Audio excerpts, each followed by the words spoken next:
Hey young guys, so welcome back. Today I thought I might just do a quick product review. I've got a few spare minutes. On one of the products I've been using to just help treat rust on the old Jag and doors and stuff like that. So the product I'm talking about is this CRC rust converter. This you don't have to clean off.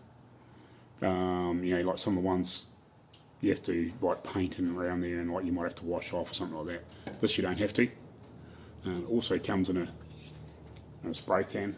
Unfortunately, this one we haven't used it for a while, and it's decided not to spray anymore. But I'll turn the camera around and I'll show you where we've been using it. So I've been using it in here on the door to try and treat some rust in amongst the door frame when we've been doing some repairs on here. So I used this one the other day. I've used this plenty of times. Really good if you're trying to stop and seal up rust on the inside of the panel. Like, if it's obviously you go in there and you've done a few repairs and you think, there's a little bit of scale still down there.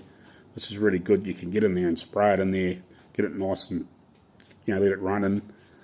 All around the door frames and stuff like that. You might want to give it a light sandblast or something on the inside, or treat it first and give it a good clean out, and then give it a good dose of that, and it's good.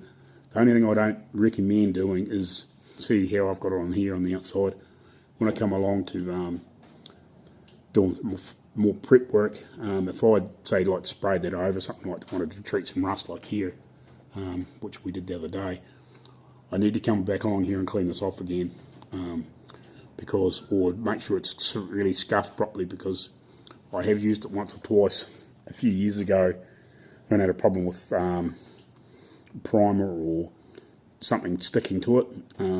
If I hadn't hadn't quite treated it or etched it up properly or scratched it up properly afterwards. So yeah, it's one of those products, if you do put it on, don't put a layer of paint over top of it. Some of those things, some of these products you can put it on then like an hour or so afterwards or something like that. So if you wanted to if you're cleaning up an old tray or something like that, I wouldn't recommend just painting straight over top.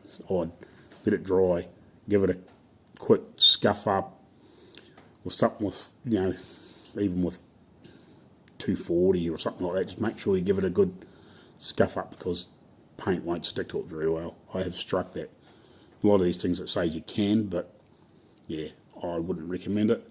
But yeah, it works really good inside the doors, because it's sort of sits quite sort of resiny, so it gets into a lot of those spots and it will seal up any silly little areas where the water will get in. It will help stop it from getting into some of those spots.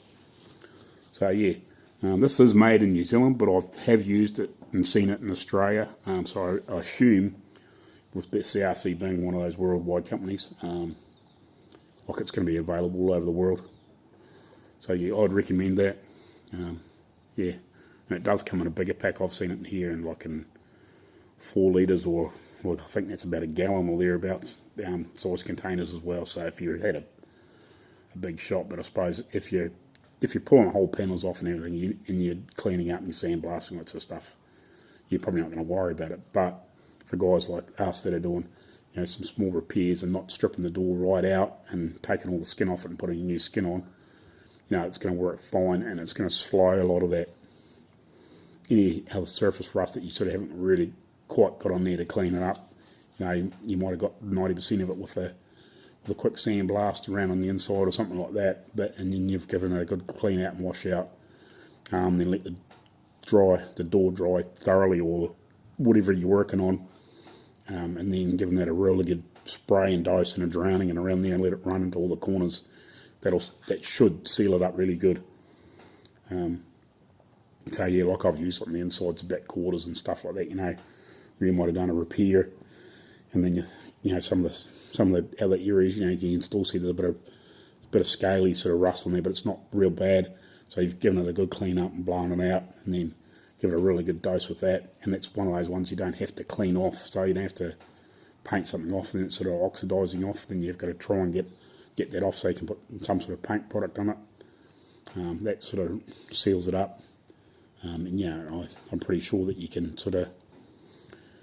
you could probably, like in the inside of a car or something like that, or in a boot or something like that, you might going to spray like a rust line or a texture line or something like that, and that's fine. But yeah, paint and primer, if you're going to do it on the outside of something where you might have treated like on the bottom of a sill or something like that, yeah, I would make sure you scuff it up before you paint over top. But on the inside of somewhere where it's not really seen, it should be fine. But I'm pretty sure it says, because it says converts rust, one step primer. But yeah, I'd be careful just if you're going to put paint direct over top. I would give it a light scuff and then put your paint over top, because I have struck it before where it has come off. But apart from that, it works good. So a final look at that. Alrighty guys, thanks for watching. Hopefully life's been a bit hectic, so I haven't had much chance to get back into this, but I'm hoping tomorrow, I think I should better get out here and try and get this door finished up anyway, and might get some more done on the old Jag and try and get some things. The weather hasn't been very good either, so hopefully we'll see you again shortly. Cheers.